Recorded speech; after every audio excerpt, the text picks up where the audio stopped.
গীতাৰ অধ্যায় 18 শ্লোক নম্বৰ 62 ভগৱানে স্বয়ং কৈ আছে যে অৰ্জুন সেই পৰমেশ্বৰৰ শৰণলৈ যোৱা যাৰ কৃপাত পৰম শান্তি আৰু শাশ্বত স্থান অৰ্থাৎ সতলোক প্ৰাপ্ত হ'ব। সেই পৰমেশ্বৰ কোন হয়, ক'ত আছে, কেনেকুৱা? জানিবৰ কাৰণে নিশ্চয় শুনক জগতগুৰু তত্ত্বদৰ্শী সন্ত ৰামপাল দেৱ মহাৰাজৰ অমৃত বচন। সৰ্বপবিত্ৰ ধৰ্ম পবিত্ৰ শাস্ত্ৰৰ আধাৰত। পৰমেশ্বৰ কবিৰ দেৱে আমি কালৰ জালত ভ্ৰমিত নিজৰ মৰমীয়াল আত্মাবোৰক কিমান সৰল পদ্ধতিৰে বুজাবলৈ চেষ্টা কৰি আছে, কিয়নো তেওঁ আমাৰ পিতা হয়, আমি তেওঁৰ আত্মা, আৰু নিজৰ পিতাৰেই নিজৰ মাতাৰেই নিজৰ সন্তানৰ কাৰণে চিন্তা থাকে। এতিয়া পৰমেশ্বৰ কবিৰ দেৱ আমাৰ সকলোৰে কুলৰ মালিক হয়, আৰু আমি সতলোকত এটা ভুল কৰিছিলোঁ। সেই ভুলৰ পৰিণতি অনুসৰি আমি পৰমাত্মাৰ লোকৰ পৰা ইয়ালৈ আহি পৰি গৈছোঁ।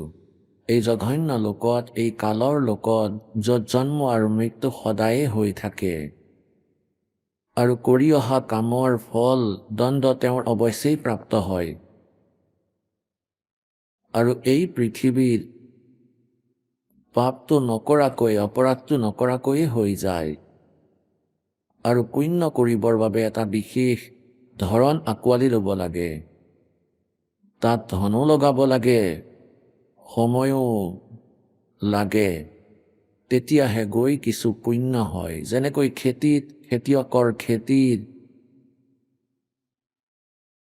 ঘাঁহ বন জংঘল উঠিলে যিকোনো কামৰেই নহয়, সেইবোৰতো নিজেই গজি যায়, আৰু এনেকৈ ভৰি যায়, খেতি এনেকৈ বেয়া হৈ যায়, ঘাঁহ বন জাবৰ, গতিকে তাত একো কৰিবই নালাগে, সেইবোৰ নিজেই হৈ যায়।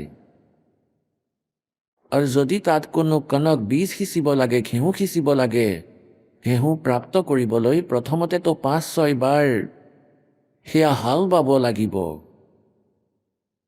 বোব লাগিব, চহাব লাগিব, আৰু তাৰ ভিতৰত বীজ যেতিয়া বোব তাত টাইমো লাগিব আৰু পইচাও লাগিব। তাত বীজ লগাওঁতে আকৌ পইচা লাগিব, আকৌ সাৰ সিঁচিবৰ বাবে তাতো পইচা লাগিব, ধন লাগিব, আৰু শস্য সিঁচিবলৈও ধন লাগিব, আৰু শাৰীৰিক কষ্ট, শ্ৰম, পৰিশ্ৰম, কৰ্মচাৰী বেলেগকৈ, আৰু তেতিয়াহে গৈ সেই অলপ বস্তু লাগিছিলে আমাক, আমাৰ জীৱনদাতা অন্ন আমি প্ৰাপ্ত কৰিম। ঠিক সেই ধৰণেই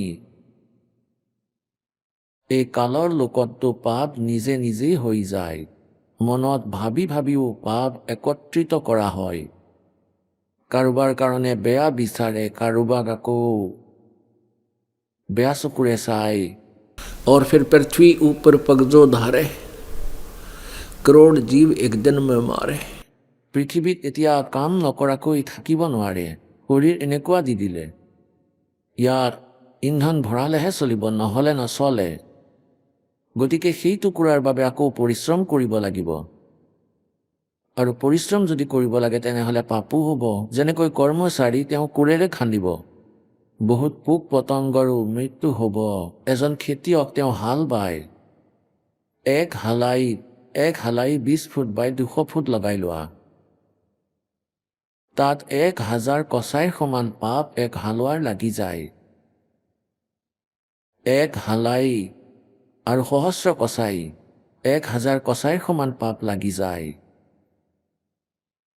গতিকে সেয়া হালোৱাৰ কৰ্মচাৰীৰ বেড একাউণ্টত লিখি দিয়া হয়, পাপৰ সঞ্চিত কৰ্মত লিখি দিয়া হয়। আৰু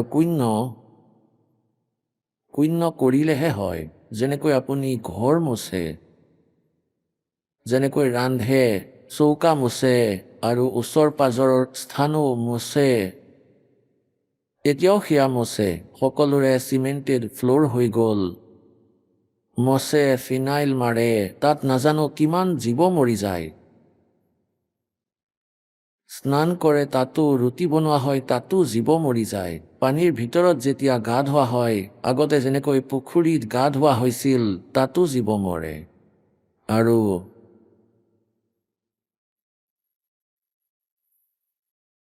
খোৱা ৰন্ধা টাইমতো জীৱ মৰে, খাওঁতেও জীৱ মৰে, উশাহ লওঁতে তাতো জীৱ মৰে। গতিকে এই পাপবোৰতো নিজে নিজেই আহি আছে আৰু পুণ্য কৰিব লাগিব, যেনেকৈ আপোনালোকে কৰি আছে। সময়ো উলিয়াই ধনো ব্যয় কৰি আছে আৰু স্মৰণো কৰি আছে, মন্ত্ৰ জপো কৰি আছে। গতিকে এনেকৈতো পুণ্য হয় আৰু পাপ হয় একো নকৰাকৈ, নিজে নিজেই একত্ৰিত হৈ যায়। এতিয়া পুণ্যাত্মাসকল, যেতিয়ালৈকে আমি পূৰ্ণ পৰমেশ্বৰ পাপ নাশক কবিৰ দেৱৰ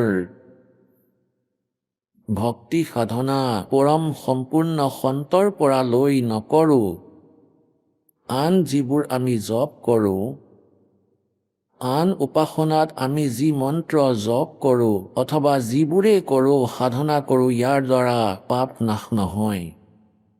যদি ব্ৰহ্মলৈকেও সাধনা ওম নামৰ দ্বাৰা কৰোঁ, ইয়াৰ দ্বাৰাও পাপ নাশ নহয়। যেনেকৈ কৰ্ম কৰিবা তেনেকুৱাই ফল পাবা। অৰ্থাৎ পুণ্য বেলেগকৈ লিখা হয়, পাপ বেলেগকৈ। পুণ্যাত্মাসকল, যেনেকৈ আমি প্ৰতিদিনে কামিজ পিন্ধো, কুৰ্তা পিন্ধো, কাপোৰ পিন্ধো, তেতিয়া আমাৰ এইবোৰত সদায় ময়লা লাগে, স্বাভাৱিকেয়া, অৱশ্যেই ময়লা লাগিব। আৰু ইয়াক ধুই লোৱা যাওক, চাবোনেৰেই হওক বা পানীৰেই হওক, চাবোন আৰু পানীৰে ধুই ইয়াক স্বচ্ছ সদায় কৰি লওঁ, তেতিয়া উজ্জ্বল হৈ থাকে। তেন্তে প্ৰতিদিনে আমি যিবোৰ কাম কৰি আছোঁ, সেইবোৰ কামটো কৰিবই লাগিব। ঠাইও মচিব লাগিব, হালো বাব লাগিব, হাজিৰাও কৰিব লাগিব, গা পাও ধুব লাগিব, খাদ্যও বনাব লাগিব আৰু খাবও লাগিব, উশাহো ল'ব লাগিব। তেতিয়া পাপো একত্ৰিত হ'ব। ইয়াৰ এটা বিকল্প আছে, ইয়াৰ আল্টাৰনেট আছে, সমাধান আছে, যে আমি ভগৱান পূৰ্ণ পৰমাত্মাৰ সৎপুৰুষৰ সাধনা কৰোঁ, পূৰ্ণ সন্তৰ পৰা উপদেশ প্ৰাপ্ত কৰি। তাৰ পৰা কি হ'ব, ডেইলি হোৱা পাপৰ বিষয়ে কৈছে। ইচ্ছা কৰ মাৰে নিবিন ইচ্ছা মৰ যা, কহ কবীৰ দাস কা পাপ नहीं लगे। এতিয়া আমি যেনেকৈ নিজৰ কাম কৰিবলৈ গৈছোঁ, তাত আমাৰ জীৱহিংসা কৰাৰ ইচ্ছা নাথাকে। নিজৰ পেটৰ কাৰণে, নিজৰ ৰুটিৰ কাৰণে, জীৱন নিৰ্বাহৰ কাৰণে কৰিবই লাগিব। এনেকৈ খেতিয়কে যিয়ে হাল বাই আছে, তেওঁৰ উদ্দেশ্য তাত জীৱ হত্যা কৰা নহয়, কিন্তু নিজৰ পৰিয়ালৰ পালন পোষণৰ বাবে তেওঁ সেয়া কৰিবই লাগিব। সেয়া কৰ্তব্য কৰ্ম। গতিকে আমি কি কৰিব লাগিব, ইয়াৰ লগতেই যদি আমি ভক্তি কৰি থাকোঁ, তেনেহ'লে প্ৰতিদিনে হৈ থকা আমাৰ প্ৰতিদিনে যিখিনি পাপ হয়, সেইখিনি ডেইলি চাফা হৈ থাকিব। কথা থাকিল প্ৰাৰব্ধ আৰু সঞ্চিত কৰ্মৰ, ইয়াৰো নাশ ইয়াৰ পৰাই হ'ব। গতিকে ইয়াৰ দ্বাৰা আমি যি সৎ সাধনা কৰিম, এই সৎ সাধনাৰে ইয়াৰ আমি সমাধানো পাম। গতিকে পুণ্যাত্মাসকল, পৰমাত্মাই কি কৈছে, भाई पतझड़ आवत देख कर बन रोवे मन माही, ऊंची टहनी पात थे अब पीले हो जाही।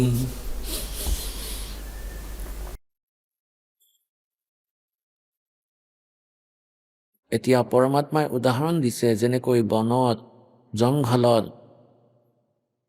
গছ থাকে, বট গছ, শাল চেগুনৰ গছ। পৰমাত্মাই কৈ আছে যে ইয়াৰ ওপৰত এনেকুৱা ধুনীয়া পাত লাগি আছে যে আৰু ফৰফৰাই থাকে যেতিয়া বতাহ বয়। আজি সেয়া হালধীয়া হৈ হৈ বসন্ত ঋতুত বসন্তত সেই পাত ছিঙি ছিঙি হালধীয়া হৈ হৈ তলত পৰি আছে। কোনো বেয়া নলাত পৰি আছে, কোনো পশু পক্ষীৰ ভৰিৰ তলত মোহাৰ খাই আছে। গতিকে পৰমাত্মাই আমাক মনত পেলাই যে যেনেকৈ कहते पात झड़नता यूं कहे सुन भई तरवर राय अब के बिछुड़े नहीं मिले न जाने कहाँ गिराएंगे जाए। যেনেকৈ কোনো পৰিয়ালৰ সদস্য আৰু তেওঁ এইটো গম পাই যায় যে তেওঁৰ মৃত্যু নিশ্চিত, তোমাৰ ৰোগৰ চিকিৎসা কৰিব পৰা নাযায়, তেতিয়া তেওঁ কয় যে হে ভগৱান, নাজানো ক'ত যাব লাগিব, কলৈ যাম, ক'ত পৰিম, ক'ত জন্ম হ'ব, কি হ'ব। আকৌ তেতিয়া তেওঁ সান্তনা দিবলৈ বহুত বুদ্ধিয়ক ব্যক্তি তেওঁৰ ওচৰত বহি পৰে আৰু কয় যে মৃত্যুটো সকলোৰেই হ'ব, এদিনটো সকলোৱেই মৰিব লাগিব। কোনো দুদিন আগত মৰি যায়, কোনো দুদিন পিছত। তুমি চিন্তা এৰা আৰু নিজৰ মালিকৰ ইচ্ছাক সন্মান জনোৱা।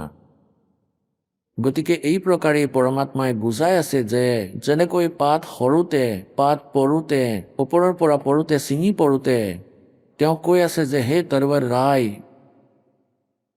হে বৃক্ষ চাহেব, এতিয়া নাজানো মই ক'ত গৈ পৰিম। এতিয়া সেই তৰুবৰে তেওঁক বুজাই আছে, সান্তনা দি আছে। तरवर कहता पात से सुनो पात एक बात यहाँ की यह रीति है एक आवत एक जात। যেনেকৈ বসন্তত প্ৰথমতে সকলো পাত হালধীয়া হৈ বৃক্ষৰ পৰা পৰি যায়, তললৈ পৰি যায়, আৰু লগে লগে কলি ফুলি আহে আৰু নতুন পাত সপ্তাহ, 10 দিন, 15 দিন, এমাহত পুৰা হৈ যায়, আৰু আকৌ সেয়াই এবছৰ ফৰফৰাই থাকিব, আৰু পিছত সিহঁতৰো সেই একেই দশা হ'ব। এতিয়া যেনেকৈ ককা দেউতাৰ টিকট কটাৰ সময় হৈছে আৰু নাতি সন্ততিয়ে সৰু সৰু ডাঙৰ দীঘল হৈ আছে, আৰু ককা দেউতাও এটা সময়ত এনেকুৱা বালকেই আছিলে যেনেকৈ আজি নাতি নাতিনীবোৰ। এই প্ৰকাৰে সেই নাতি নাতিনীৰো একে দশাই হ'ব। গতিকে পৰমাত্মাই বুজাব বিচাৰিছে যে तरवर कहता पात से सुनो पात एक बात और यहाँ की यह रीति है एक आवे एक जात। এতিয়া পুণ্যাত্মাসকল, ইয়াততো জন্ম আৰু মৃত্যুৰ এটা অটল সিদ্ধান্ত আছে।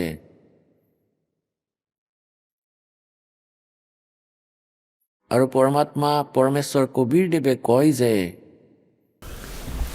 अमर करूं सतलोक पठाऊं ताते बंदी छोड़ कहाऊं। अमर करूं অৰ্থাৎ জন্ম আৰু মৃত্যুৰ এই ৰোগক একেবাৰেই শেষ কৰি দিওঁ, আৰু কালৰ কৰ্মৰ বান্ধনৰ পৰা তোমাক এৰুৱাওঁ। সেইকাৰণেই মোক মুক্তিদাতা বুলি কোৱা হয়, কিয়নো আমি কালৰ কাৰাগাৰত আছো। এই পৃথিৱী এখন জেল হয়, 21 ব্ৰহ্মাণ্ডও জেল হয়। আমি এই পৃথিৱীৰূপী জেলত বন্দী হৈ আছো, আৰু ইয়াত আমি কৰ্ম অনুসৰি এই কালে নিজৰ বিধান বনাই যেনেকৈ কৰ্ম কৰিবা তেনেকুৱাই ফল পাবা, এনেকৈ কৰ্ম বন্ধনৰ ভিতৰত বান্ধি আমাক ইয়াত আবদ্ধ কৰি ৰাখিছে। এতিয়া পৰমাত্মাই কয় তোমালোকৰ এই বান্ধনক মই কাটি দিম, কৰ্মৰ বন্ধনক। সেইকাৰণেই বন্দী ছোৰ বুলি কোৱা হয়। বন্দী মানে কয়দীসকলক মুক্তি দিয়া, বন্দী ছোৰ। কালৰ পৰা এৰুৱামো আৰু সৎলোকলৈ অমৰ কৰি পঠিয়াম চিৰদিনৰ কাৰণে, মুক্ত কৰি দিম, য'ত যোৱাৰ পিছত আপোনালোকৰ জন্ম আৰু মৃত্যু কেতিয়াও নহয়। তাত আপোনালোকৰ এনেকুৱাই পৰিয়াল হ'ব। আৰু তাৰ যি শৰীৰ আপোনাৰ হ'ব সেয়া পাঁচটা তত্ত্বৰে নহয়, শুক্ৰম আকায়ম এ-সনাবিৰম। আপোনাৰ শৰীৰ যি হয় আৰু এয়া মাতা পিতাৰ সংযোগৰ পৰা হোৱা শৰীৰ নহয়, আৰু না এয়া নাৰীযুক্ত যন্ত্ৰ তন্ত্ৰ। তাত কেৱল এক উজ্জ্বল শৰীৰ থাকিব, য'ত না বিপি হাই হ'ব, না ল' হ'ব, না কোনো প্ৰকাৰৰ মৃত্যুৰ ভয়, না কোনো বিকাৰ থাকিব ইয়াৰ ভিতৰত। তাত একো বস্তুৰে অভাৱ নাই। চিৰসেউজ বৃক্ষ থাকিব, চিৰদিনীয়া তাত নদী বব, মিঠা অমৃতৰ পানীৰ সৰোবৰ আছে, বহুত ডাঙৰ ডাঙৰ আমাৰ মহল আছে, যিখিনি আমি এৰি আহিছোঁ, খালী পৰি আছে যি। এতিয়া এই কালে নিজৰ দূতৰ মাধ্যমেৰে, এই নকলি গুৰু সন্তৰ মাধ্যমেৰে আমাক ইমান ভ্ৰমিত কৰিছে। পৰমাত্মাৰ যথাৰ্থ কথা, সৃষ্টি ৰচনা আমাৰ আৰম্ভ হওঁতে এনেকুৱা লাগে যেনেকৈ মিছা কাহিনী কথা। সেয়াতো পৰমাত্মাৰ কৃপা যে আমাৰ লগত ইমান প্ৰুফ আছে, ইমান প্ৰমাণ আছে, যাৰ বাবে এই মন বিবশ হ'বলগীয়া হয় সেই সত্য কথাক সত্য বুলি মানিবলৈ। তেন্তে পুণ্যাত্মাসকল, এয়া যিবোৰ কথা কোৱা হয় যে তাত সৎলোকত মানুহ আছে, মনুষ্য সদৃশ শৰীৰ আমাৰ আছে, আমিও মানুহ এনেকুৱাই, পৰমাত্মাও আমাৰ সদৃশেই হয়। हमरे ही उनिहार है हमरा सृजनहार। গৰীবদাস দেৱে কয় যে আমাৰ সৃষ্টিকৰ্তা हमरे ही उनिहार है, उनिहार মানে আমাৰ স্বৰূপৰ দৰেই, কিন্তু পৰমাত্মাৰ শৰীৰৰ তুলনাত আমাৰ শৰীৰ কম শক্তিশালী হয়, কম তেজোময় হয়। পৰমাত্মা পূৰ্ণ ব্ৰহ্ম সত্য পুৰুষৰ এডাল নোমৰ কোপত কোটি সূৰ্য কোটি চন্দ্ৰ মিলাই দিয়া, সেয়াও উজ্জ্বলহীন লাগিব। ইমান উজ্জ্বলতা আছে সেই পৰমাত্মাৰ বডিৰ শৰীৰৰ। আৰু তাত গৈ আমাৰ যি শৰীৰ হ'ব, তাত 16 সূৰ্যৰ সমান প্ৰকাশ থাকিব, আমাৰ শৰীৰৰ ইমান উজ্জ্বলতা থাকিব, আৰু তাত আমাৰ কেতিয়াও জন্ম মৃত্যু নহ'ব। তেন্তে পুণ্যাত্মাসকল, ইয়াতো ডেফিনিট হয় যে ইয়াৰ পৰা আমি যাব লাগিব। লাগিলে আমি আজি যিয়ে ভাবি আছোঁ, আজি নমৰোঁ, এতিয়া নমৰোঁ, কেতিয়াবাতো মৰিম, এদিনটো তেনেকুৱা আহিবই যিদিনাখন আমি যাব লাগিব। আৰু সেই যাবলগীয়া দিনৰ আগতে আমি কি কি তৈয়াৰী কৰিব লাগিব, সেয়া এই সৎসংগত কোৱা হয়। যেনেকৈ আজি ৰাতিপুৱাৰ সৎসংগত আপোনালোকক কৈছিলোঁ যে গীতা জ্ঞানদাতাই কয় যে এই 8ম অধ্যায়ৰ 5 আৰু 7 নম্বৰ শ্লোকত যে যদি তুমি সেই সময়লৈকে মোৰ ভাৱতেই ভাবিত হৈ থাকা, মোৰেই সাধনা কৰি থাকা, মোৰেই জ্ঞানৰ সৈতে তুমি জড়িত থাকিবা, তেতিয়া মোকেই প্ৰাপ্ত কৰিবা। আৰু এয়া নিয়ম যে অন্ত সময়ত যাৰ য'ত আশা থাকে তেওঁ তাতেই যাব। গতিকে পৰমাত্মাই আমাক আকৌ কৈছে যে যিয়ে সেই সচিদানন্দ ঘনব্ৰহ্মৰ পৰমক্ষৰ ব্ৰহ্মৰ সাধনা কৰে, তত্ত্বদৰ্শী সন্তৰ পৰা উপদেশ প্ৰাপ্ত কৰি তেওঁ তেওঁৰ ওচৰলৈ গুচি যায়। এতিয়া পুণ্যাত্মাসকল, আমি আমাৰ জীৱনৰ এটা ৰিহাৰ্চেল কৰিব লাগে। আৰু যেনেকৈ আমি গোটেই জীৱনত, সম্পূৰ্ণ জীৱনত যেনেকুৱাই আমি ভাৱমূৰ্তি বনাম, অন্তও তেনেকুৱাই হ'ব। আৰু অন্ত যেনেকৈ আমি ভক্তি নকৰি বেলেগ কোনো সাংসাৰিকৰ ধান্দাত থাকিম, লাগি থাকিম, যা যোগাৰ কৰোঁতেই মৰিম, তেন্তে এইবোৰতেই আস্থা থাকি যাব। তেতিয়া ইয়াতেই জন্ম হ'ব কোনোবা পশু, কোনোবা পক্ষী। গতিকে এই ফাউল পইণ্টৰ পৰা আমি বাচিব লাগিব। এতিয়া অন্তৰ সময়ত যাৰ আস্থা, যেনেকৈ শ্ৰী বিষ্ণু কোনোৱে বিষ্ণুদেৱৰ সাধনা কৰে, তেতিয়া অন্তৰ সময়ত তেওঁতেই আস্থা থাকিব। আৰু বিষ্ণুৰ লোকলৈ যদি গুচিও যায়, তেনেহ'লে আকৌ উভতি আহিব। জন্ম মৃত্যু সদায় হৈ থাকিব। যেনেকৈ পৰমাত্মাই কয় যে कि इंद्र कुबेर ईश की पदवी ब्रह्मा वरुण धर्मराया और विष्णु नाथ के पुरकू जाके तो फिर भी उल्टा आया। तेंते ही ज्ञानेरे আপোনাৰ হৃদয়ত এক এনেকুৱা চাপ লাগি যাব, এনেকুৱা চাপ তৈয়াৰ হ'ব যে আপোনালোকে তন মন ধনেৰে সেই পৰমাত্মাক পোৱাৰ আৰু সৎলোকলৈ যোৱাৰ এক প্ৰবল ইচ্ছা কৰিব। আৰু যিসকল সাংসাৰিক ব্যক্তি আছে তেওঁলোকৰ আস্থা গোটেই জীৱন এই সাংসাৰিক সম্পত্তি ধান্দাত থাকিব, তেওঁলোকৰ সেই অন্তিম সময়ত এইবোৰ কথাই মনত পৰিব। এজন বৃদ্ধৰ মৃত্যু হ'বলগীয়া আছিলে। এতিয়া যিসকল ভক্তিহীন প্ৰাণী থাকে তেওঁলোকৰ মৰাৰ সময়ত বহুত দুৰ্গতি হয়। যমৰ দূত আহে আৰু যেতিয়া তেওঁৰ শ্বাস গণনা কৰিব পৰাহে থাকি যায় তাৰ আগতেই বাঁহৰ পাতি লয় সূক্ষ্ম ৰূপত, আৰু সেয়া বেলেগে দেখা নাপায়, আৰু তেওঁৰ জিভাক পেৰালাইচিছ কৰি দিয়ে আৰু তেওঁৰ উশাহৰ গণনা কৰি থাকে কিমান বাকী আছে। দূত বহি থাকে, তেওঁৰ মাত বন্ধ হৈ যায় আৰু তেওঁ এনেকুৱা বেয়া বেয়া চেহেৰাৰে দূতক দেখা পায় আৰু ভয় খাই খাই সেই শৰীৰক ত্যাগ কৰে। এনেই ত্যাগ কৰিব নোৱাৰে এই শৰীৰক। এতিয়া পুণ্যাত্মাসকল কোনোজন ভাড়া ঘৰত থাকে আৰু ঘৰৰ মালিকে কয় যে এইটো খালী কৰি দিয়া সোনকালে, আৰু তেওঁ খালী কৰিবলৈ ৰাজি নহয়। তেওঁ ভিতৰি ভিতৰি এইটো ইমান ভাল লাগিছিল, ইয়াক কেৱল মনটো মাৰিহে খালী কৰি দিয়ে। আৰু আমি এই শৰীৰত থাকোঁ শ শ বছৰ, 60 60 70 70 80 80 বছৰ। ইয়াক কি আমি এনেই খালী কৰি দিম? ইয়াকতো নিজৰ বুলিয়ে ভাবি আছিলোঁ, য'ত নেকি এইটো ভাড়াতহে লোৱা। যিমান সময়ৰ পুঁজি জমা কৰি আহিছিলে সিমান সময়ৰ কাৰণেহে দিয়া হৈছে। কিন্তু আমি বেইমান হয়, এৰিব নিবিচাৰোঁ, আৰু দখল কৰাটো আমাৰ স্বভাৱ।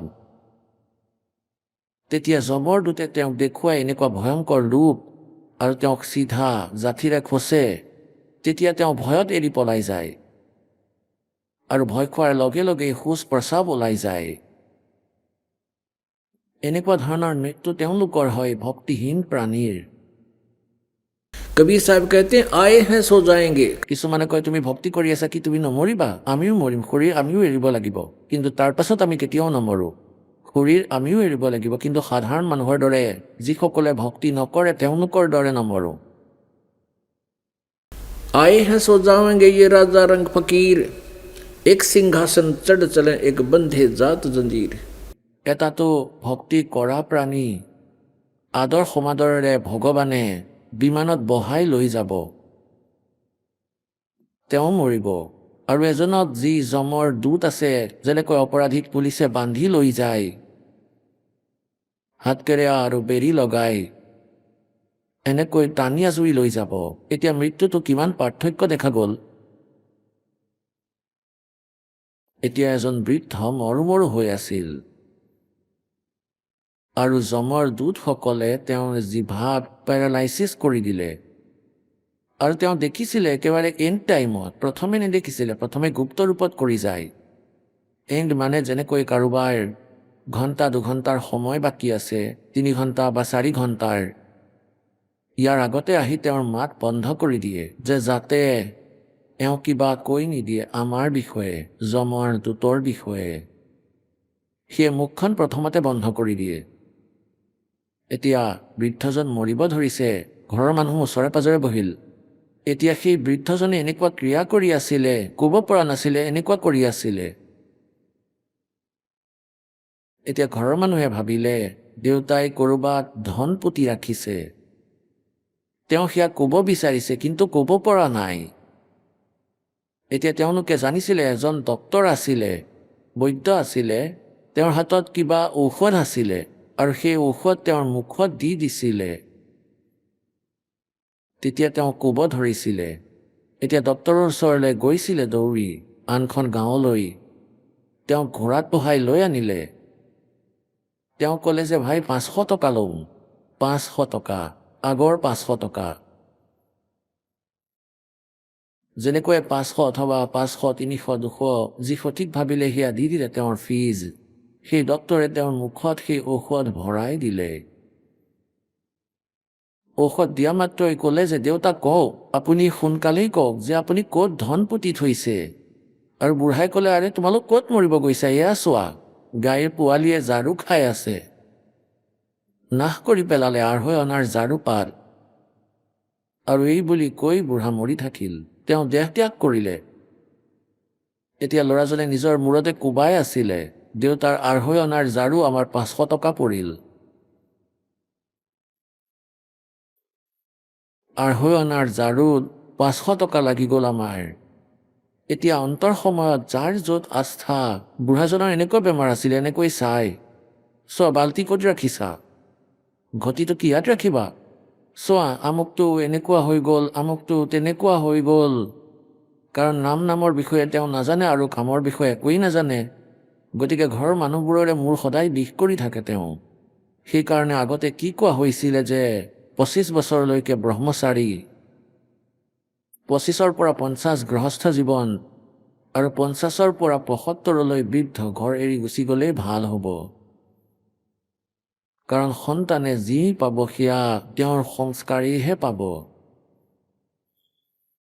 আৰু লাগিলে পিতৃয়ে যিমানেই কষ্ট নকৰক কিয়, তেওঁলোকে ভাগ্যতকৈ বেছি নাপায় যেতিয়ালৈকে তেওঁলোক পৰমেশ্বৰ কবীৰদেৱৰ শৰণলৈ নাহে আৰু পৰমাত্মাৰ বিধানেৰে আমি পৰিচিত নহৈ এজনে আনজনৰ মূৰৰ বিষ হৈ থাকোঁ। আৰু সৎসংগলৈ আহিলে আকৌ আমি এইবোৰ কথা বুজি পাওঁ। যদি এই সৎসংগ আমি বুজি পাওঁ, ঘৰতেই বা বাহিৰতেই থাকোঁ, তেতিয়া কোনো ধৰণৰ বিপদ নাহিব। ডাঙৰসকলৰতো এইটো কৰ্তব্যই হয়, বালকক সদ উপদেশ দিয়া, নিজৰ অনুভৱ কোৱা, মানে বা নামানে ইয়াক কম্পেল নকৰিবা, কম্পেল কৰিলে কাজিয়া বাঢ়ে। এতিয়া তেওঁ কৈ দিয়া যে এনেকুৱা কৰি লোৱা, বোপাই এনেকুৱা কৰা, আৰু সেই সন্তানৰ যদি সেয়া ভাল লাগে তেন্তে পিতৃৰ আজ্ঞাৰ পালন অৱশ্যেই কৰিব লাগে। কাৰণ আগতে পুৰণা সময়ত যেনেকৈ কৃষক আছিলে, তেওঁলোকৰ ল'ৰা নাতি পুতি সকলোৱেই খেতিৰ কামেই কৰিব। এতিয়া সেই সময়ততো সেই ডাঙৰসকলৰ অনুভৱ বহু কামত আহিব, সফলো হৈছিলে আৰু সকলোৱে মানিছিলেও। আৰু চাওক এতিয়া কিমান পৰিৱৰ্তন হৈ গ'ল। মই 60 বছৰৰ হৈ গ'লোঁ, আৰু 60 বছৰ আগতে আমি কেনেকৈ জীৱন নিৰ্বাহ কৰিছিলোঁ, আৰু আজি আৰু এতিয়া বৰ্তমান সময়ৰ নাতি ল'ৰাসকলে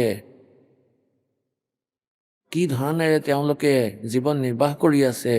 এতিয়া আমাৰ সেই আগৰ দিনৰ অনুভৱ এওঁলোকক দিলে খেলি মেলিহে হ'ব, এওঁলোকৰ কি কামত আহিবনো। গতিকে এনেকুৱা আমাৰ নিজৰ পৰিয়ালত এটা সমস্যাৰ সৃষ্টি হয়। গতিকে জ্ঞানেৰে সৎসংগৰে এই সমস্যাৰ সমাধান হয়। এগৰাকী মায়ে এগৰাকী বৃদ্ধা দন্দুৰী আছিলে আৰু নিজৰ বোৱাৰীয়েকক বহু অশান্তিত ৰাখিছিলে। সৰু সৰু কথাতেই নিজেই লাগি লৈছিলে আৰু ল'ৰা আহিলে তাৰ হতুৱাই মাৰ খুৱাইছিলে আৰু কৈছিলে যে এনেকুৱাহে তেনেকুৱাহে, এনেকুৱা কৰে, তেনেকুৱা কৰি থাকে, তাই কাজিয়া কৰি থাকে। এদিন পৰমাত্মাৰ দয়া হ'ল, তেওঁক কোনো সৎসংগলৈ যোৱা এগৰাকী বৃদ্ধা তাইৰ ঘৰলৈ গৈছিলে আৰু তেওঁ দেখিলে তেওঁলোকৰ কাজিয়া। সেই কাজিয়া দেখি তেওঁ ভাবিলে যে এই বৃদ্ধা যদি সৎসংগলৈ যাবলৈ ধৰে তেনেহ'লে এওঁলোকৰ ঘৰৰ কাজিয়া পেচালবোৰ শেষ হ'ব। গতিকে সেই বৃদ্ধাই ক'লে যে ভনী, এনেকৈ এনেকৈ গুৰুদেৱে তাত সৎসংগ কৰে, তালৈ যাওঁ ব'লক, আপুনিতো বৃদ্ধও হৈ আহিছে। কাৰণ আগতে এটা ফৰ্মুলা বনাই ৰাখিছিলে যে ভক্তিটো বৃদ্ধাৱস্থাতেই কৰা হয়। বৃদ্ধাৱস্থাটো জীয়াই থকাই টান, কি ভক্তি কৰিবা। কেতিয়াবা দাঁত কাম নকৰা হ'ব, চকুৱে কাম নকৰা হ'ব, কেতিয়াবা দাঁত বিষাব, তুলিব লাগিব, আকৌ লগাব লাগিব, চকু ঠিক কৰিব লাগিব, চকু বিষাই, মূৰৰ বিষ, মূৰ ঘূৰাই, গোটেই শৰীৰ দুৰ্বল হৈ যায়, বহু বেমাৰে ঘৰ কৰি লয়, কাহ হাঁচি বহু প্ৰকাৰৰ বেমাৰ হয়। তথাপিও সেই আধাৰেৰেই কিন্তু ভক্তিটো কোৱা হয় যিমান সোনকালে যিটো সময়ত ল'ৰা ছোৱালীৰ মাত ফুটে 2-2.5 বছৰৰ বালকক 3 বছৰৰ বালকক উপদেশ দিয়াই দিব লাগে। এতিয়া এই ফৰ্মুলা হয় পৰমাত্মাৰ। ধ্ৰুৱই 5 বছৰ বয়সত নাম লৈ লৈছিলে, প্ৰহ্লাদে 10 বছৰৰ বয়সতেই উপদেশ লৈ লৈছিলে, আচলতে 10ৰো আগতেই। গতিকে এই প্ৰকাৰে ভক্তি কৰিব লাগে। তেতিয়া বৃদ্ধগৰাকীয়ে ক'লে, নিজৰ সেই থিয়ৰীৰ আধাৰতেই তেওঁ বুজাবলৈ চেষ্টা কৰিলে। 2 দিনমানলৈকেতো সেই বৃদ্ধাগৰাকীয়ে মনাই নাছিলে, কিন্তু কিছুদিন বাৰে বাৰে বুজোৱা চৰ্চা চলোৱাৰ পিছত তেওঁ ক'লে যে ঠিক আছে, আজি চাই আহ তোমাৰ সৎসংগ। এতিয়া এই সৎসংগৰ অবিহনে এই প্ৰাণী নিজৰ সেই কুঁৱাৰ ভেকুলীয়ে হৈ থাকে। ঘৰৰ পৰা পথাৰৰ, ঘৰৰ পৰা দোকানলৈ, আকৌ ঘৰৰ পৰা হাজিৰা কৰে, আকৌ সেই ঠাইলৈ, অথবা নিজৰ চাকৰিলৈ যায়, আকৌ আহে, গোটেই দিন সেই কাৰ্যই কৰি থাকে আৰু ইয়াকেই ফাইনেল বুলি মানি আছে। আৰু সৎসংগলৈ অহাত তেওঁলোকৰ এখন বেলেগ সংসাৰ অনুভৱ হয়। এতিয়া সেই বৃদ্ধাগৰাকী গুচি গ'ল আৰু সৎসংগ শুনিলে আৰু পিছত প্ৰায়েই যাবলৈ ধৰিলে। আৰু যিসকল পুণ্যাত্মা হয় তেওঁলোকৰ অতি সোনকালেই প্ৰভাৱ পৰে। আৰু আকুৰ গছসকলে এনেকৈয়ে বহি থাকিব আৰু একো নকৰিব, যিয়েই নুশুনক কিয়, সৎসংগও শুনি যাব। কোৱা হয়, কোট वर्ष करे संगत संतों की, पत्थर का जल में के बीजे, चंदन बन में रंग ला दे पर बांस बिटम्बी ना सींचे। এতিয়া কি কৈ আছে পৰমাত্মাই, যে যদি পাথৰ এটাক পানীত দি দিয়া হয় আৰু লাগিলে 100 বছৰৰ পিছত ইয়াক উলিয়াই এনেকৈ এটাক আনটোৰ লগত কোবাই দিলে জুই ওলাব, ফিৰিঙতি ওলাব, তাৰ ওপৰত সেই শীতল পদাৰ্থৰ কোনো প্ৰভাৱ নহ'ল। পানীয়ে পাথৰক শান্ত কৰিব লাগিছিলে, কিন্তু পাথৰৰ ওপৰত কোনো প্ৰভাৱ পৰা নাছিল পানীৰ। আৰু এই প্ৰকাৰেই কোৱা হয়, এডাল চন্দনৰ গছে ওচৰ পাজৰত থকা নিমৰ গছকো চন্দনৰ দৰেই গোন্ধযুক্ত কৰি দিয়ে, কিন্তু বাঁহৰ ওপৰত চন্দনৰ সুগন্ধই কাম নকৰে। গতিকে পৰমাত্মাই কি কৈছে, যে সৎসংগৰ ভিতৰত যি পাথৰৰ দৰে প্ৰাণী আছে তেওঁলোকৰ ওপৰত প্ৰভাৱ নপৰে, যি বাঁহৰ দৰে প্ৰাণী আছে তেওঁলোকৰ এইবোৰ কথাৰ কোনো প্ৰভাৱ নপৰে। সৎসংগৰ বচনৰ কোৱা হয়, कोट वर्ष करे संगत संतों की, सत्संग संत का, और जैसे पत्थर का जल में क्या बीजे, और चंदन बन में रंग ला दे पर बांस बिटम्बी ना सींचे। চন্দনে বনত ৰং সানি দিয়ে, ওচৰ পাজৰৰ সকলো গছক নিজৰ দৰে সুগন্ধিযুক্ত কৰি দিয়ে, কিন্তু বাঁচ বিসম্বাদী, সেই বাঁচ যি হয় ভণ্ড বিৰোধী, ইয়াৰ ওপৰত কোনো প্ৰভাৱ নপৰে। গতিকে এনেকৈয়ে যিসকল পুণ্যাত্মা হয় তেওঁলোকৰ ওপৰত অতি শীঘ্ৰেই প্ৰভাৱ পৰে, লাগিলে বৃদ্ধাৱস্থাই নহওক কিয় অথবা বালক অৱস্থাত। যিসকল পাথৰ বা বাঁহৰ দৰে হয় তেওঁলোকৰ ওপৰত প্ৰভাৱ নপৰে। গতিকে তেওঁ পুণ্যাত্মা আছিলে, তেওঁ এনে পুণ্যাত্মা আছিলে সেই সকলোবোৰ কথা মনত বহি গ'ল।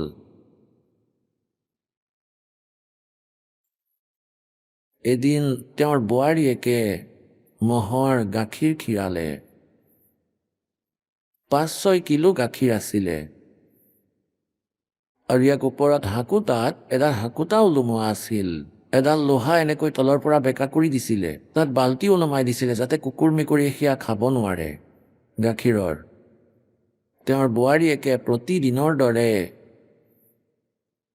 সেই বাল্টি গাখীৰ খীৰালে মহৰ, আৰু এনেকৈ ওলমাব ধৰিলে।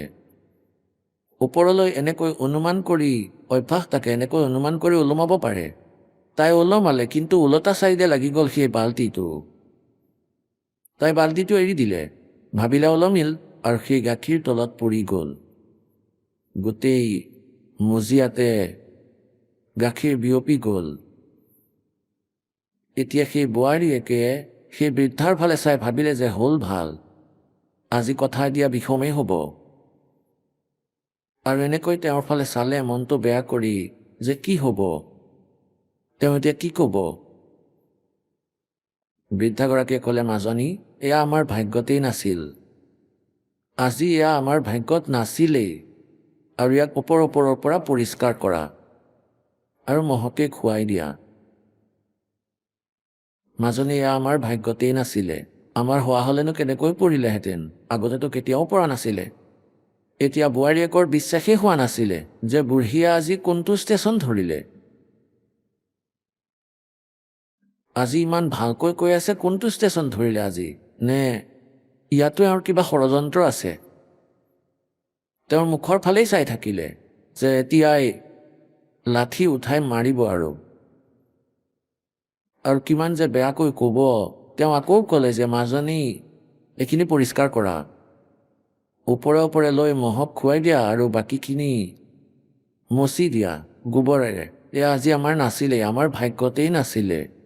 এতিয়া বোৱাৰীয়েকে তথাপিও বিশ্বাস কৰা নাই যে ইমান পৰিৱৰ্তন কেনেকৈ হ'ব পাৰে মানুহৰ। তাই ভাবিলে এইবোৰৰ হিচাপ এওঁ আবেলি ল'ব, যেতিয়া পুতেক আহিব তেতিয়া সকলো শুনাব। এতিয়া পুতেকো আহি গ'ল আৰু তেওঁ গাখীৰ খুজিলে। গাখীৰ ক'ত আছে মা? গাখীৰ দিয়ক। তেওঁ ক'লে, বোপাই, আজি গাখীৰ খোৱা আমাৰ ভাগ্যতেই নাছিল, আৰু এনেকুৱা হৈ গ'ল। আৰু আমি সৎসংগলৈ যাওঁ, তাত এনেকুৱা ধৰণৰ কথা কৈ থাকে। পৰমাত্মাই যি আমাৰ ভাগ্যত লিখি ৰাখিছে সেয়াই পাওঁ আমি এনেই কাজিয়া কৰোঁ। আৰু বোপাই, তুমি তাইক একো নক'বা, বেচেৰেতো জানি বুজি গাখীৰ পেলাই দিয়া নাই, তাইৰোতো মৰম আছে ঘৰখনৰ প্ৰতি, জানি বুজি একো কৰা নাই।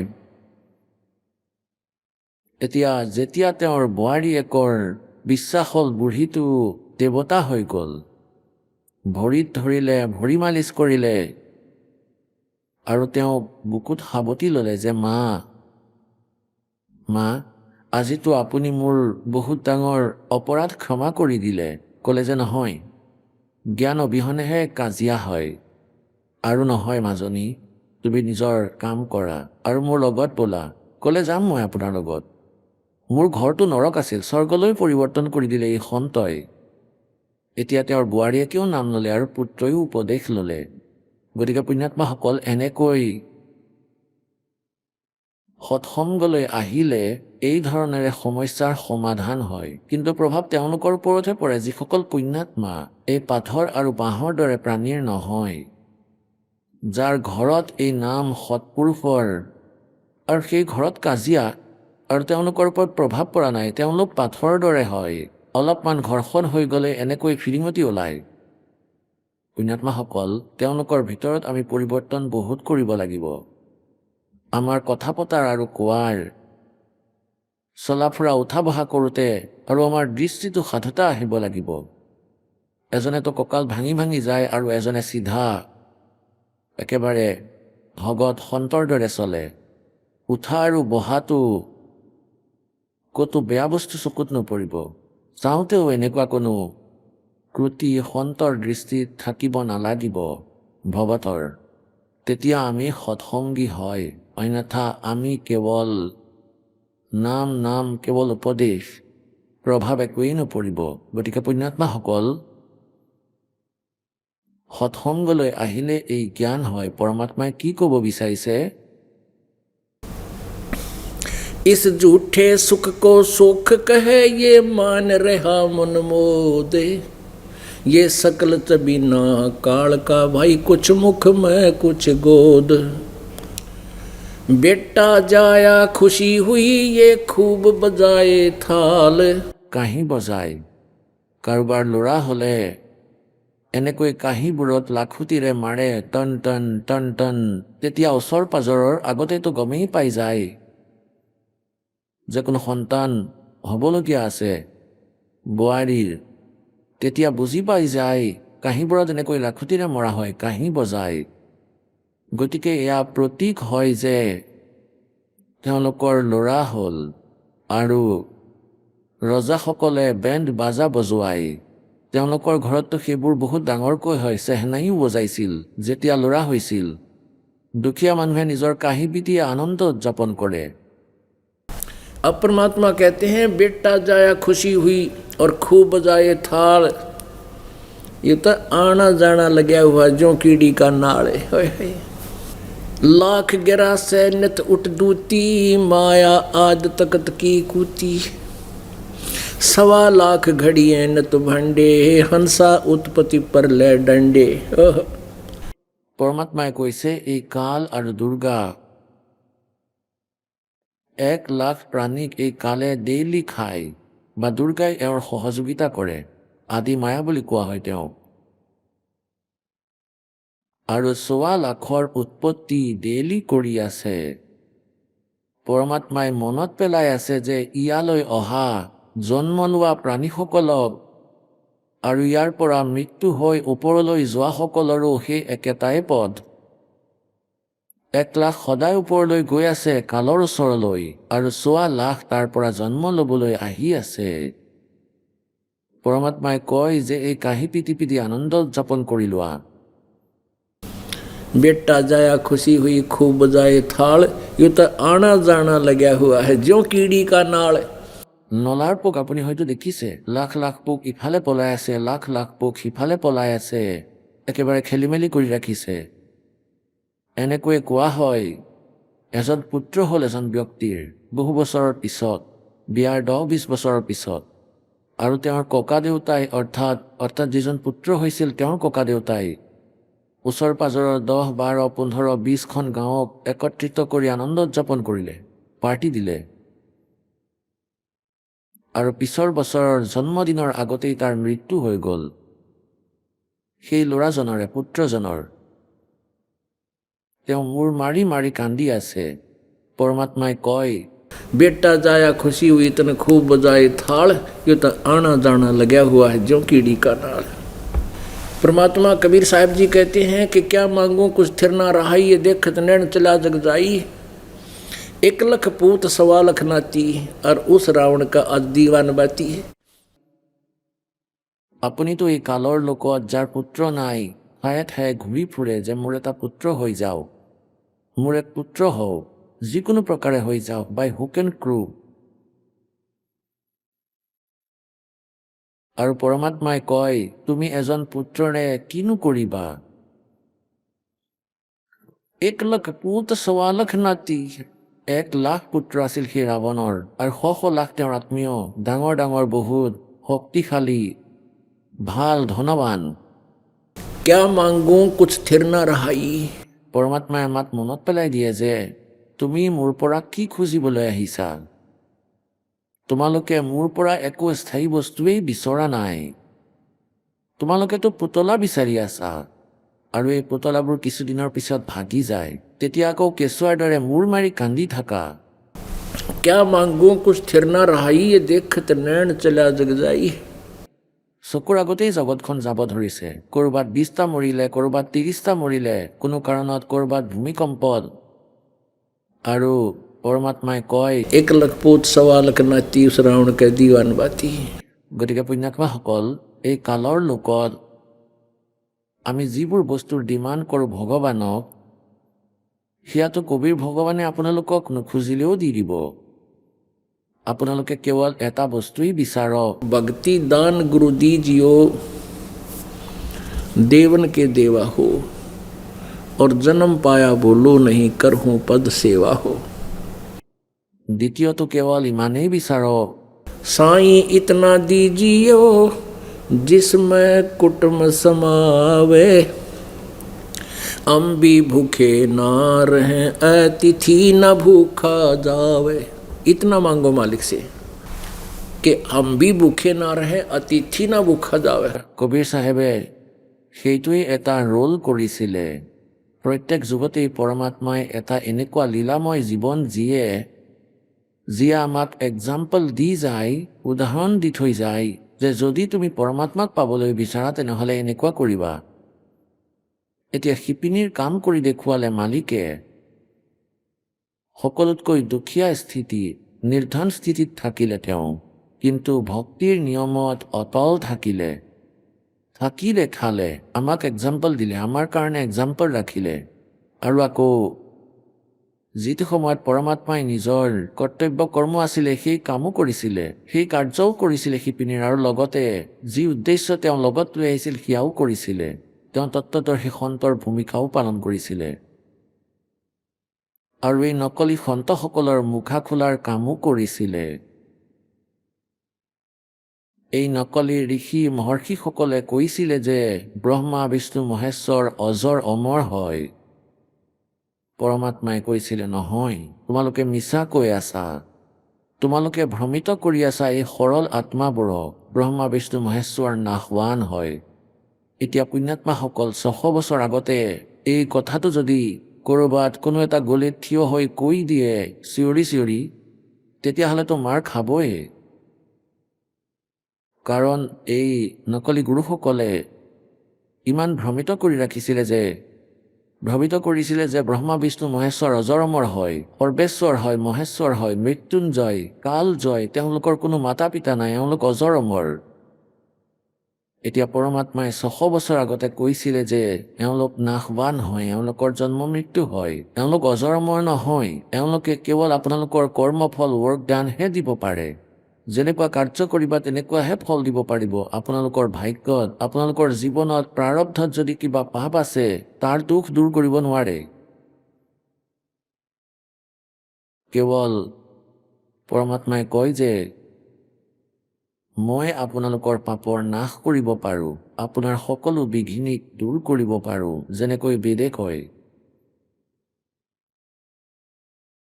কিন্তু সেই সময়ত 600 বছৰ আগতে পৰমাত্মাই ঢোল বজাই বজাই কৈছিল, সত্য কৈছিল, ইমান বিৰোধিতা হৈ গৈছিল ভগৱানৰ। আৰু পুণ্যাত্মাসকল তেনেকুৱা ধৰণৰে এই দাসৰ সৈতেও হৈ গৈছিলে। কাৰণ এই যি নকলি গুৰু ঋষি আচাৰ্য আছিলে, মহৰ্ষি নকলি মিছা, তেওঁলোকে নিজৰ জীৱন নিৰ্বাহৰ বাবেহে চিন্তা কৰিছিলে। তেওঁলোকৰ জনতাৰ লগত কোনো লেনদেন নাছিলে। তেওঁলোক জিয়কেই বা মৰক, তেওঁলোকৰ উদ্ধাৰৰ লগত এওঁলোকৰ কোনো উদ্দেশ্য নাই। আৰু এওঁলোকে ইমান মিঠাকৈ কয়, ইমান ভাল লাগে জনতাক, যে যেনেকৈ এই মহৰ্ষিয়ে পঢ়ি আছে, এইজন সন্ত ভাল। আৰু কবিৰ দেৱটো এজন শিপিনী, অশিক্ষিত, নিৰক্ষৰ, আৰু তেওঁ যদি কয় যে ব্ৰহ্মা বিষ্ণু মহেশ্বৰ নাশৱান হয়, তেওঁৰ মাতৃ দুৰ্গা হয় আৰু পিতা হৈছে জ্যোতি নিৰঞ্জন কাল, আৰু তেওঁলোকৰ জন্ম মৃত্যু হয়, আৰু আজিৰ পৰা 600 বছৰ আগতে, তেতিয়া ইমান বিৰোধিতা হৈ যোৱাটো কোনো ডাঙৰ কথা নহয়, যিমানখিনি প্ৰভুৰ হৈছিলে। এতিয়া এই একেধৰণৰ কামেই এই নকলিসকলে চেষ্টা কৰিছিলে এই দাসৰ লগত। মিছা কৈ কৈ ৰামপালে মিছা কৈ আছে, ব্ৰহ্মা বিষ্ণু মহেশ্বৰক নাশৱান বুলি কয়, আৰু মহৰ্ষি দয়ানন্দক বেদ জ্ঞানহীন বুলি কয়। এই ধৰণে তেওঁলোকে বহুতো উৰা বাতৰি বিয়পাই জনতাক উত্তেজিত কৰিলে। কিন্তু এতিয়া সেই সময় আৰু নাই, জনতা শিক্ষিত হৈ গ'ল, সৎগ্ৰন্থ আমাৰ লগত উপলব্ধ আছে, আমি সেয়া চাই এতিয়া সন্তুষ্ট হৈ গৈছোঁ। সেই সময়ৰ যি ঢৌ তেওঁলোকে আনিছিলে ইয়াৰ কিবা কুপ্ৰভাৱ ৰৈ গৈছে। এতিয়া পৰমাত্মাই এই সময় এই কাৰণে বাছি লৈছে, আৰু আজিৰ পৰা 600 বছৰ আগতে নিজৰ যথাৰ্থ জ্ঞান কৈ গৈছিলে। এতিয়া যদি 600 বছৰ আগতে মালিক নাহিলে হয় আৰু নিজৰ সেই চিম্পল সচিদানন্দ ঘনব্ৰহ্মৰ বাণীত যদি সেই জ্ঞান নিদিলে হয়, যিবোৰ আজি বেদ, গীতা আৰু কোৰাণৰ পৰা আমি পাই আছো, তেনেহ'লে আমি ভগৱানক চিনিব নোৱাৰিলো হয়। বেদে সেয়াই কয় যে সেই পৰমাত্মা নিজৰ নিজ স্থানৰ পৰা এখন দেশৰ হয়, এক দেশীয় হয় ভগৱান, সৎলোকত থাকে, তৃতীয় মুক্তিধামত থাকে, আৰু তাৰ পৰা গতি কৰি আহে। কি উদ্দেশ্যেৰে আহে? জ্ঞান দিবৰ বাবে আহে। তেন্তে 600 বছৰ আগতে মালিকে নিজৰ সচিদানন্দ ঘনব্ৰহ্মৰ বাণীত, কবিৰ বাণীত সেই জ্ঞান দি থৈ গৈছিলে। कि 3 पुत्र अष्टंगी जाए, ब्रह्मा विष्णु शिव नाम धराए। আৰু আজি সেয়া পুৰাণত প্ৰমাণ পাই গ'লো। এতিয়া চাব, দেৱী ভাগৱত পুৰাণত দেখুৱাই আছো আপোনালোকক। এয়া গীতা প্ৰেছ গোৰখপুৰৰ পৰা প্ৰকাশিত।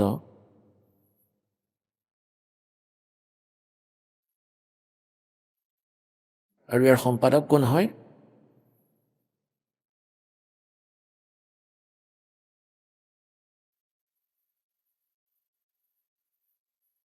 हनुमान प्रसाद पोद्दार, चिन्मन लाल गोस्वामी।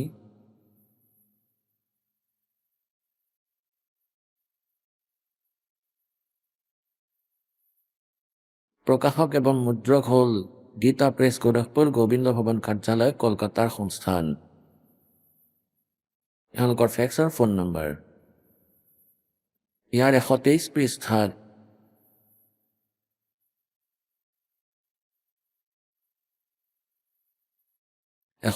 পৃষ্ঠাত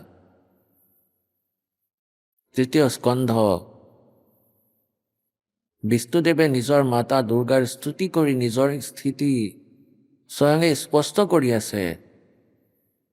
তুমি শুদ্ধ স্বৰূপা, এই গোটেই সংসাৰ তোমাৰ পৰাই উদ্ভাসিত হৈ আছে। মই ব্ৰহ্মা আৰু শংকৰ আমি সকলো তোমাৰ কৃপাৰেই বিদ্যমান। আমাৰ আবিৰ্ভাৱ মানে জন্ম আৰু তিৰুভাৱ মানে মৃত্যু হয়। আমাৰ আবিৰ্ভাৱ মানে জন্ম আৰু তিৰুভাৱ মানে মৃত্যু হয়। আমাৰতো জন্ম আৰু মৃত্যু হয়, অবিনাশী নহয়। কেৱল তুমিয়েই নিত্য হয়, জগত জননী হয়, প্ৰকৃতি আৰু সনাতনী দেৱী। ভগৱান শংকৰে ক'লে, দেৱী, যদি মহাভাগ বিষ্ণু তোমাৰ পৰাই প্ৰকট হৈছে, তেনেহ'লে তেওঁৰ পিছত উৎপন্ন হোৱা ব্ৰহ্মাও তোমাৰেই বালক হ'ল। তেনেহ'লে মই তমোগুণী লীলা কৰা শংকৰ কি তোমাৰ সন্তান নহ'লো? অৰ্থাৎ মোকো উৎপন্ন কৰোতা তুমিয়েই হয়। শিৱে, সম্পূৰ্ণ সৃষ্টি কৰাত তুমি বহুত চতুৰ।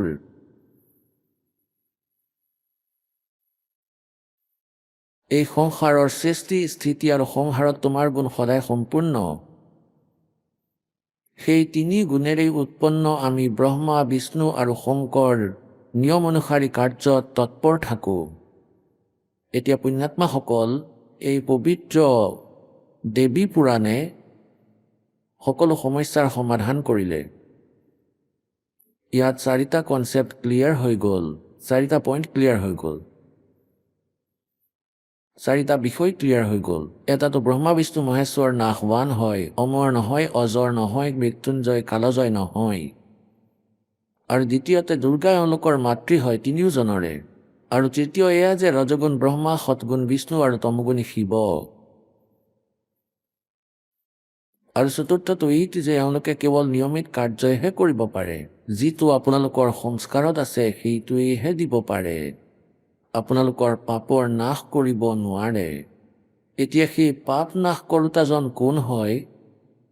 অজৰ অমৰ ভগৱান কোন হয়? গীতাৰ অধ্যায় নম্বৰ 18 শ্লোক নম্বৰ 62 কৈছে,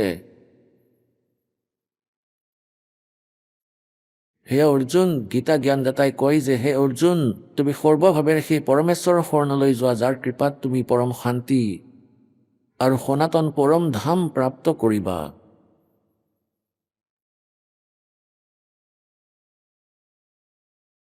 তালৈ যোৱাৰ পাছত তোমাৰ আৰু কেতিয়াও জন্ম আৰু মৃত্যু নহ'ব, অমৰ লোক প্ৰাপ্ত হ'বা। শ্ৰীমদ ভাগৱত গীতাত অধ্যায় নম্বৰ 15 শ্লোক নম্বৰ 1 পৰা 4 আৰু 16-17 এয়া স্পষ্ট কৰা আছে যে ওপৰৰ ফালে শিপা থকা আৰু তললৈ তিনিও গুণৰূপী শাখা থকা শিপাটো মানি লোৱা সৎপুৰুষ পৰম অক্ষৰ ব্ৰহ্ম আৰু তিনি গুণ ৰজগুণ ব্ৰহ্মা, সৎগুণ বিষ্ণু, তমগুণ শিৱৰূপী এই তিনি ডাল শাখা। আৰু তাত আকৌ কৈছে যে যি এই সন্ত এই ওলোটাকৈ ওলমি থকা সংসাৰৰূপী বৃক্ষৰ শিপা কোন হয়, কাগজ কোন প্ৰভু হয়, ডাল কোন হয় আৰু শাখা কোন হয়, পাতৰ সহিতে কৈ দিয়া। সেইজন বেদৰ তাৎপৰ্যক জনা এজন তত্ত্বদৰ্শী সন্ত হয়। তত্ত্বদৰ্শী সন্তৰ প্ৰাপ্তিৰ পিছত তত্ত্বজ্ঞানৰূপী শস্ত্ৰৰ দ্বাৰা এই অজ্ঞানৰূপী শত্ৰুক কাটি পেলাই শেষ কৰি 15 অধ্যায়ৰ 4 শ্লোকত কৈছে যে তাৰ পাছত পৰমেশ্বৰৰ অৰ্থাৎ সেই পৰমক্ষৰ ব্ৰহ্মৰ পৰমপদৰ বিচাৰ কৰিব লাগে, য'ত যোৱাৰ পিছত প্ৰাণী কেতিয়াও এই সংসাৰলৈ ঘূৰি নাহে। আকৌ গীতা জ্ঞানদাতাই কয় যে ময়ো আৰু যিজনে গোটেই ব্ৰহ্মাণ্ডৰ ৰচনা কৰিছিলে আৰু যিজন কুলৰ সৃজনহাৰ হয়, আৰু তাতেই লিখা আছে যে গীতা জ্ঞানদাতায়ো কয় ময়ো তেওঁৰ শৰণতে আছো, এনেকুৱা নিশ্চয় কৰি কেৱল তেওঁৰেই ভক্তি কৰিব লাগে। গীতাৰ অধ্যায় নম্বৰ 15 শ্লোক নম্বৰ 16-17 তিনি প্ৰভুৰ কথা কৈছে, তিনি পুৰুষৰ কথা কৈছে, তিনি ব্ৰহ্মৰ কথা কৈছে। এজনক ক্ষৰ পুৰুষ বুলি কোৱা, ক্ষৰ পুৰুষেই কোৱা বা ক্ষৰ ব্ৰহ্ম বুলি কোৱা, ক্ষৰ ব্ৰহ্ম ক্ষৰ, আৰু অক্ষৰ পুৰুষ বুলি কোৱা বা অক্ষৰ ব্ৰহ্ম কোৱা, আৰু তৃতীয় পৰম অক্ষৰ ব্ৰহ্ম উত্তম পুৰুষত্ব। এতিয়া ইয়াত কৈ আছে যে সেই অবিনাশী পৰমাত্মা কোন হয়, যিজনে এই পাপৰ নাশ কৰে সেই ভগৱান কোন হয়। এই ব্ৰহ্মা বিষ্ণু মহেশ্বৰতো বহু তলত স্থিতি থাকি যায়। कबीर साहब कहते हैं 3 लोक का राज है ब्रह्मा विष्णु महेश, ऊंचा धाम कबीर का वाणी विरह विदेश।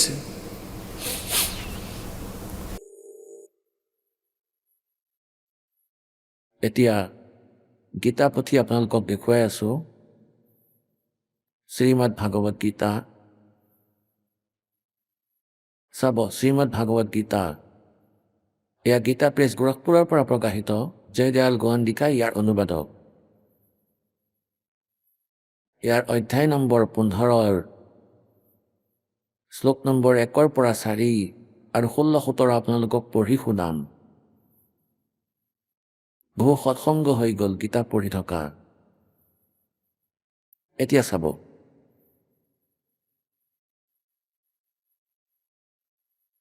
অধ্যায় ইয়া পঞ্চদশ অধ্যায়, 15 নং অধ্যায়। ইয়াত কোৱা হৈছে যে 15 নং অধ্যায়ৰ প্ৰথম মন্ত্ৰ,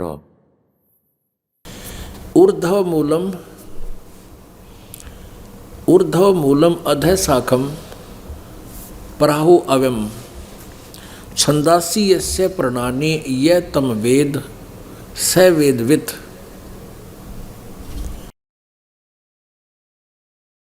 ইয়াক আকৌ পঢ়িম মনোযোগেৰে। ঊৰ্ধ্ব মূলম, ঊৰ্ধ্ব মানে ওপৰৰ ফালৰ, শিপা ফাল, অধ শাখম তলৰ ফালৰ শাখা, অশ্বত্থম প্ৰাহু অভ্যম এয়া এক সংসাৰৰূপী আহঁতৰ গছ বুলি মানা, যি অবিনাশী হয়। আৰু চন্দাসী য়েস্য প্ৰণানী, ছন্দ ছন্দ বেলেগ বেলেগ ছন্দ অৰ্থাৎ ভাগ বিভাগ ইয়াৰ, পাতৰ সৈতে পাত আদি, ইহ তেওঁ বেদ যি এওঁক এই অজ্ঞান অন্ধকাৰত লুকাই থকা সেই পৰমাত্মা সংসাৰৰূপী বৃক্ষৰ পৰমাত্মাৰ বিষয়ে জানে, স বেদবিদ। এই সংসাৰৰূপী বৃক্ষক যিয়ে নাজানে, তেওঁ অজ্ঞান অন্ধকাৰত লুকাই আছে, সেই জ্ঞানক যিয়ে কৈ দিয়ে, সহ বেদবিদ। বেদবিদ মানে বেদৰ তাৎপৰ্যক জনা, অৰ্থাৎ তত্ত্বদৰ্শী সন্ত। গতিকে তত্ত্বদৰ্শী সন্তৰ পৰিচয় দিয়া আছে ইয়াত। আদি পুৰুষ পৰমেশ্বৰ মূলৰ, অধ শাখম অৰ্থাৎ শিপা, সেই সংসাৰৰূপী বৃক্ষৰ, অৰ্থাৎ ওপৰৰ সতলোকত তৃতীয় ধামত, তৃতীয় ধাম যি হয় সেয়াটো শিপা হয়, আৰু তলৰ ফালে শাখা আছে। ঊৰ্ধ্ব মূলম আদি পুৰুষ পৰমেশ্বৰৰ মূল, মূলৰূপী মূলজন, আৰু অধ শাখম এওঁলোকে ইয়াক ভুল অনুবাদ কৰিছে। অধ মানে ব্ৰহ্মৰোগ মুখ্য শাখা বুলি লিখি দিলে, ভুল। এতিয়া চাব, এয়া শ্লোক নম্বৰ 2, অধ আৰু অধ দুবাৰ আছে, ইয়াৰ অনুবাদ এওঁলোকে আগলৈ কৰিছে। এতিয়া চাব ইয়াত, অধ মানে তলৰ, অধ মানে তলৰ, আৰু অধ মানে তলৰ। এতিয়া চাব কিমান ভাল অনুবাদ হৈ যাব। চাব, 15 নং অধ্যায়ৰ প্ৰথম মন্ত্ৰ আমি আকৌ পঢ়িম। ঊৰ্ধ্ব মূলম মানে ওপৰৰ ফালৰ, ওপৰৰ ফালে লিখিব লাগিছিলে, ওপৰৰ ফালে আদি পুৰুষ পৰমেশ্বৰ বুলি মানি লোৱা মূলজন, অধ শাখম তলৰ ফালে শাখা থকা, তিনিও গুণৰূপী শাখা এনেকুৱা লিখিব লাগিছিলে। অশ্বত্থম সংসাৰৰূপী আহঁত গছজোপা অবিনাশী, প্ৰাহু মানে কোৱা হয়। চন্দাসী বেদ যাক পাত বুলি কোৱা হৈছে, এয়া চন্দ, ইয়াত বেদ বুলি কোৱা হোৱা নাই, অৰ্থাৎ ইয়াৰ বেলেগ বেলেগ ছন্দ, বন্ধ বেলেগ বেলেগ ক্ষেত্ৰ বিভাগ, পাত আদি যিবোৰ কোৱা হৈছে, অজ্ঞান ৰূপত অন্ধকাৰত লুকাই থকা সেই সংসাৰৰূপী বৃক্ষ যি পুৰুষে শিপাৰ সৈতে তত্ত্বৰে সৈতে জানে সহ বেদবিদ তেওঁ সহ মানে তেওঁ বেদৰ তাৎপৰ্যক জানোতা হয়। এতিয়া পুণ্যাত্মাসকল শ্ৰীমদ ভাগৱত গীতাৰ অধ্যায় নম্বৰ 4 শ্লোক নম্বৰ 34 কোৱা হৈছে যে যি গীতাৰ অধ্যায় নম্বৰ 4 শ্লোক নম্বৰ 32 সচিদানন্দ ঘনব্ৰহ্মৰ বাণীৰূপী তত্ত্ব জ্ঞানৰ উল্লেখ কৰিছে যে সেই সচিদানন্দ ঘনব্ৰহ্মৰ বাণীত সেই তত্ত্ব জ্ঞানত বহুত বিস্তাৰেৰে সৈতে ধাৰ্মিক অনুষ্ঠান যজ্ঞৰ জ্ঞান দি গৈছে। সেয়া তত্ত্ব জ্ঞান হয়। 4ৰ্থ অধ্যায়ৰ 34 নম্বৰ শ্লোকত কৈছে যে সেই তত্ত্ব জ্ঞানত তুমি তত্ত্বদৰ্শী সন্তৰ ওচৰলৈ গৈ বুজা। আৰু ইয়াত কৈছে তত্ত্বদৰ্শী সন্তৰ পৰিচয় যে সেই তত্ত্বদৰ্শী সন্তজন কেনেকুৱা হ'ব। গতিকে সেই ভূমিকা পৰমাত্মাই নিজেই পালন কৰিছিলে।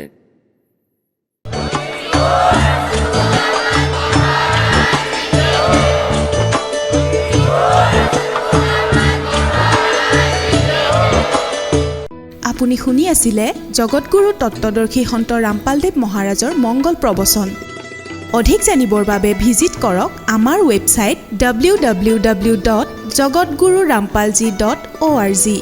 সন্ত ৰামপালদেৱ মহাৰাজৰ শুভ আশীৰ্বাদত সমগ্ৰ বিশ্বতে 500তকৈও অধিক নাম দীক্ষা কেন্দ্ৰ আছে, য'ত সন্ত ৰামপালদেৱ মহাৰাজৰ দ্বাৰা বিনামূলীয়া নাম দীক্ষা দি থকা হৈছে।